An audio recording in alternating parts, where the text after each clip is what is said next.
Konnichiwa, you little jit. Here I was about to copy my Forza Horizon 5 video, bring back disembodied feminine voice and everything, but I just can't do that. Times are different and they expect better of me in Japan. I'm a pretty big deal over there. You know what they call me? Jungzu Jiija. Forza Horizon 6 is the game to rule all Horizons before it. 1. Gone. 2. Outta here. 3. I never played it. 4. British. 0. Dawn? Nuh-uh. And if you look at Horizon 5 and then at this is in fact the sequel. Okay, it's a car game. What do I say? I swear I had notes. Cars. There's so many cars that you're gonna say, wow, there's all these, look at all these cars, there's so many cars, and if your CPU's struggling, your CPU's gonna be like, oh, look at these, like, wow, look at these cars, there's so many cars. It's like, okay, look, I'm gonna level with you, chief. It's a car game. You drive. I can't tell you how many horses on average power the cars, but it's probably at least like 3. All I can do is compare it to the previous Forza Horizons, and that's what I'll do. Graphically, this game looks about the same as 5, but a little bit better. I play on 1080p medium, so yes, take my word as gospel. And while technically it's similar, it's stylistically very different. I mean, it's Japan versus Mexico. Both had amazing scenery and are great for different people, but after years in Horizon 5, it's pretty nice seeing a different look and even some improvements. In Forza Horizon 5, you drove as the Eagle flew, but here the roads have more meaning, and this is something that not a lot of people will tell you. I hope. I didn't watch reviews because I didn't want to accidentally steal, so I'm kinda just freeballing the others' reviews here. The roads have more meaning because they feel better constructed, except for the textures. I don't know what happened there. But they feel like roads you race and turn on, rather than roads that you speed across. The city's compact, but the driving fits it, which is something I didn't like about the small town in Horizon 5. And that's about the extent of my exploration. I had shit to do these past few weeks. The story's about as good as they go. It's no Peppa Pig, but it'll suffice. The TLDR is that you're a newbie to the Horizon Festival. You fly out to Japan to join the festival and alter Japan's statistics. Birth rates? No.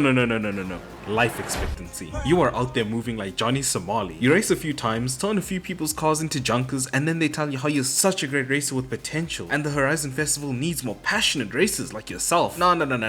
I'll say it here, I never like these overly positive dialogues, but nobody's playing it for the plot, so I have to give it the dreaded. Trust me, it gets really good out of 10. We just need to get to the next race to get a new wristband and unlock more races, and boom, that's about it. You race your way up the ranks from nothing but a humble Nissan and a Mercedes AMG Project 1 and an Aston Martin Vulcan and other loyalty cars, and eventually you make it past where I am in the story because I haven't been doing any of that. They also made fast travel free so that you don't have to find 167 boards scattered in the ass cracks of the map. And I know some crybabies foaming at the mouth, why do you want to drive less in this driving game? And to that I say, understanding it is easier than explaining it. Pick up the pen, brother. I'll say it though because I'm trying to be more positive. Driving to a race isn't the same as a race. If the fun of the drive was the same as the fun of the race, there'd be no point in adding the race. Hell, there's a whole map to simply drive around. Wipe those races off the board! This game also made changes that force you to get good, where one Forza gave you barrier after barrier of walls to help you make that turn, and another Forza said roads? We don't need roads where we're going. This game decided to do something different, so a lot of barriers will either break and send you flying off the map, or outright orphan your kids. Cars are heavier now too, so the weight reduction mods do more than just kick your mother out the back seat. But tell my little pavement princess not to worry, because after she walks about 100 meters, her phone should have enough charge to call an Uber driver. Which brings me to my next point. Oh, hold on.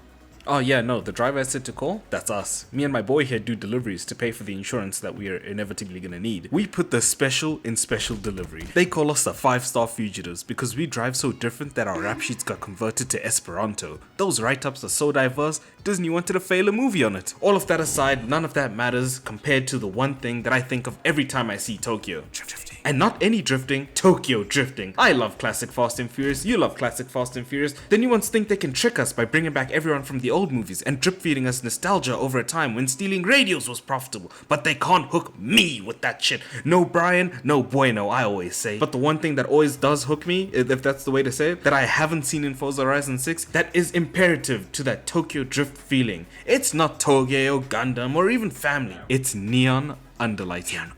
All I'm gonna ask for, all I am asking for, is some neon underlighting playground games, please. I know you got it in you, so until then, will I be playing Forza Horizon 6 or protesting it and boycotting it? I'm gonna be playing it. I paid for a month of Game Pass since I can't afford the game normally, but would I recommend this game? Yeah, I think it's pretty fun. Now, if you have Horizon 5 and you don't find interest in Japan's map and you also enjoy driving around Mexico, then I don't think it's worth it. 5 is just as good and it'll probably continue having an active player base. So you'll hear a lot of comparisons about one being better than the other, one being lackluster, but one game's greatness doesn't diminish the others, and so if you can't get it, you're really not missing out on much. I'll give it a 9 modified tomatoes out of 16 anime waifus.